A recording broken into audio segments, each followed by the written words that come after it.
ఒకటి snake island బ్రెజిల్లో ఉంది. బ్రెజిల్ తీరానికి సమీపంలో ఉన్న ఈ దీవిని స్నేక్ ఐలాండ్ అని కూడా పిలుస్తారు. ఇక్కడ వేల సంఖ్యల్లో అత్యంత విషపూరితమైన పాములు ఉంటాయి.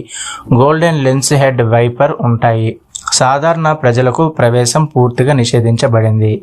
ఇక రెండోది చెర్నోబైల్. ఇది ఉక్రెయిన్లో ఉంది. 1986లో జరిగిన అణు విద్యుత్ కేంద్ర ప్రమాదం కారణంగా ఈ ప్రాంతంలో తీవ్రమైన రేడియేషన్ ప్రభావంలో ఉంది. ఇప్పటికీ కొన్ని ప్రాంతాలు మనుషులను ప్రమాదం అని చెప్తారు. ప్రస్తుతం ఇది ఒక పరిమితమైన పర్యాటక ప్రాంతంగా ఉంది. ఇక్కడ కఠినమైన నియమాలు కూడా ఉన్నాయి. ఇక 3 డెత్ వ్యాలీ అమెరికా. ప్రపంచంలో అత్యధిక ఉష్ణోగ్రతలు నమోదైన ప్రదేశాలలో ఒకటి. వేసవిలో ఉష్ణోగ్రతలు 50 సెల్సియస్ పైగా ఉంటాయి. నీటి కొరత మరియు తీవ్రమైన వేడి కారణంగా ప్రమాదకరం. 4 బెర్ముడా ట్రయాంగిల్. ఉత్తర అంటార్క్టికా మహాసముద్రంలో ఉన్న ప్రాంతం. అనేక నౌకలు, విమానాలు